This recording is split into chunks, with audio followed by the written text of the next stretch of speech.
Hi everyone. Well, this one is more of a self-indulgence. There's just a few things I wanted to talk about that I have to get off my chest, and this is the way I'm going to do it. So the first thing that I wanted to talk about was something really took me by surprise. Shane Warne dying. It's weird. I grew up moving around a lot. Didn't play cricket myself, but we were in the colonies, I suppose. So the boys played rugby and cricket and hockey. And so cricket was a part of my life. And when Shane Warne died, I lived in Papua New Guinea for a while. When he sort of came to the fore and I don't know, gave Mike Gatting a run for his money. All the young boys wanted to be Shane Warne, and of course he was a big personality, and I didn't realise until he died that he was a memory, and I was very upset by that. I also saw articles saying that anti-vaxxers, terrible, terrible people, suggesting that, you know, that it had anything to do with the vaccine.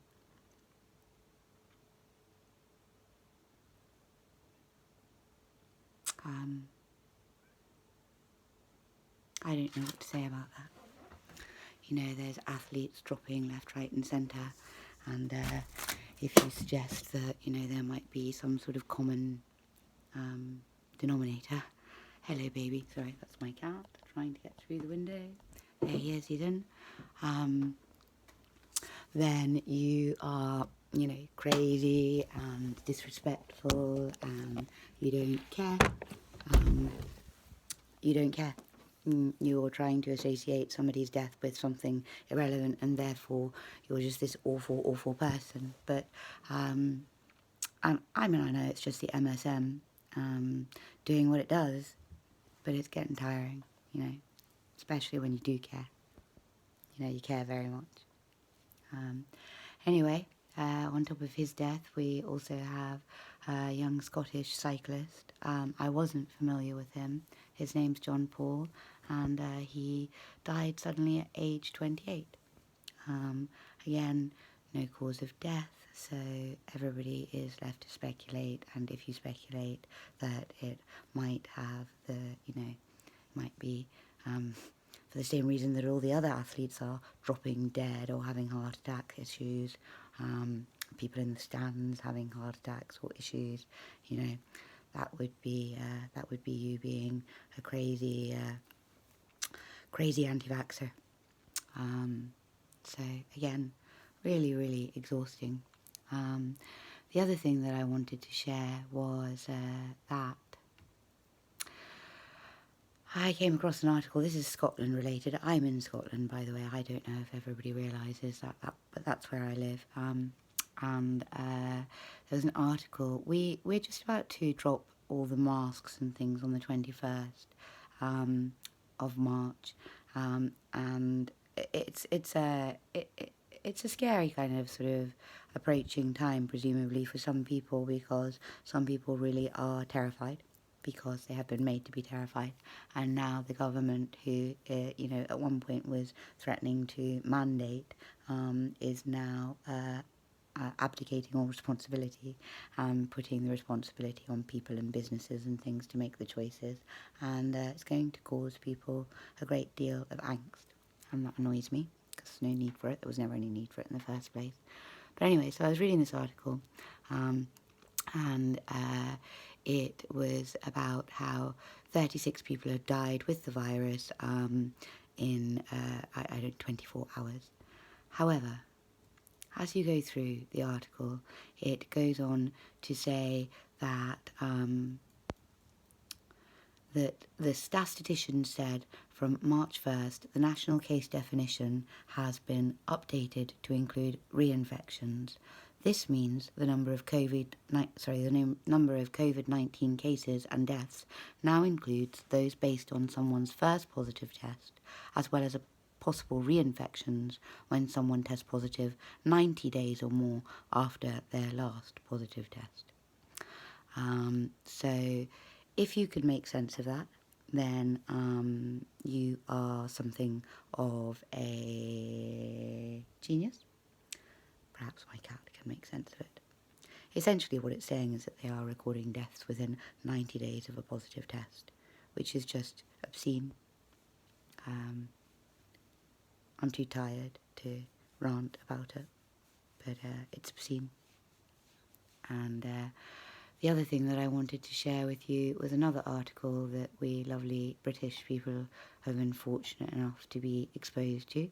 The last one I just read you was from The Independent, which is an English newspaper, but you know, Scotland occasionally gets mention. This is the Financial Times that I've moved on to here. The Financial Times obviously concern themselves primarily with finances, one would assume. You know, banking, stocks, shares, how the city is doing, that sort of thing. Anyway, today, or no, when was it? I can't remember. And the article says 10 hours ago. It's not true because I pulled it up days ago. So it's not really recent news. It's maybe even a week old. I'm not sure. Anyway, it says, I'm not sure what's in it, in quotation marks. UK steps up efforts to target unvaccinated. I'd like you to sort of dwell on the word target. It's not a particularly nice word. I do not desire to be targeted, nor do I desire for anybody else to be targeted. Anyway, the first thing it says is there's this 20-year-old from Birmingham, and she's worried about having it because she has sickle cell disease, and she just wants to wait for a while and see what the kind of long-term data says before she goes ahead and has it. Doesn't seem too unreasonable to me. Anyway, goes on. This is where it gets annoying. Well, I mean, that was annoying, but this is even more annoying. Ministers have hailed the national vaccination programme as a great success, but as the UK enters the next stage of the pandemic, now, that annoys me. The next stage of the pandemic. What pandemic? You've gone from talking about COVID, day in, day out, headline news, nothing else. Don't talk about education, don't talk about the poor, don't talk about homelessness, don't talk about taxes. COVID, COVID, COVID, COVID. And now what do we have?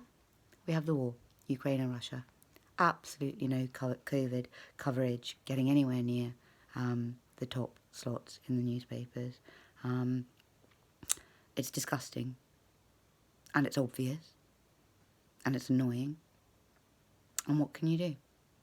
Anyway, so this next stage of the pandemic that apparently no longer matters at all, despite having, everybody, over a barrel for 2 years, causing us endless numbers of problems and heartache and death.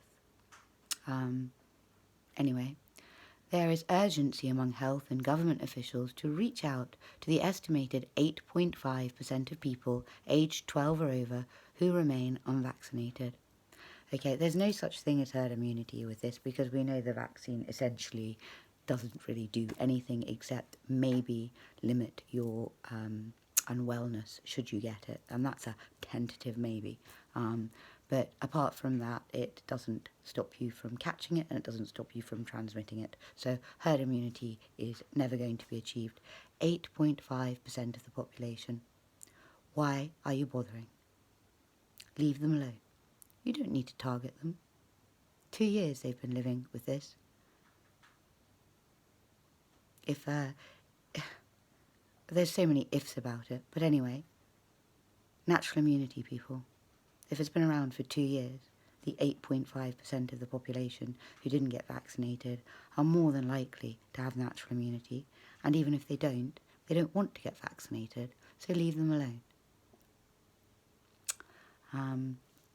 And the public health officials are apparently trying to understand why certain pockets of the population are still reluctant to come forward, in particular pregnant women. We've never vaccinated pregnant women, ever. We just don't do it.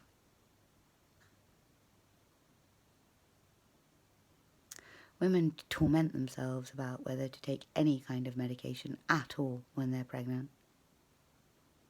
They make different decisions about it, but they torment themselves over it. We've never vaccinated women when they're pregnant.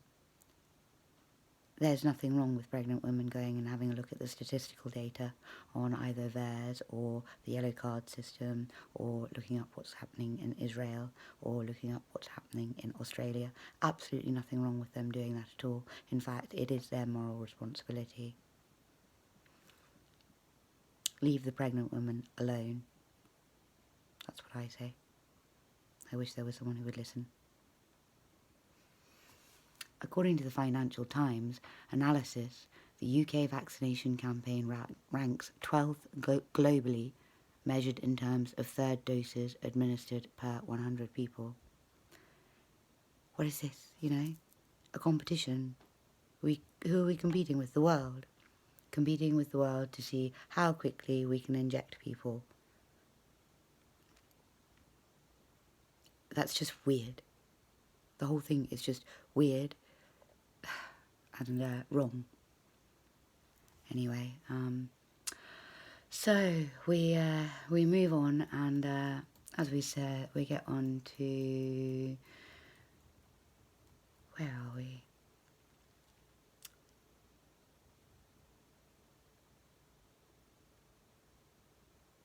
Yeah, there's actually nothing else worth sharing with you from that article, but it maybe gives you a taster, anyway, if you're not in the UK, of what we're exposed to here.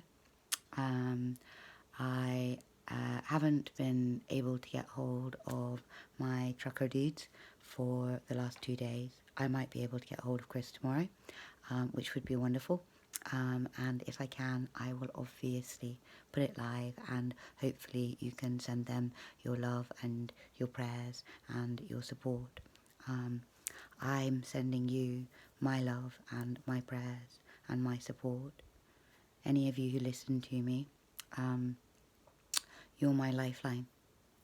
You know, everybody has to do what they can in this situation to try to do what they believe is the right thing, and we're all limited in terms of our skill sets, our personalities, and our access to other people or technology. What I do is what I can do. It's not very much, and it's not to everyone's taste, and that's fine. But like I say, to those of you who do listen and give me this outlet and give me some feedback, it's really appreciated. This is a uniquely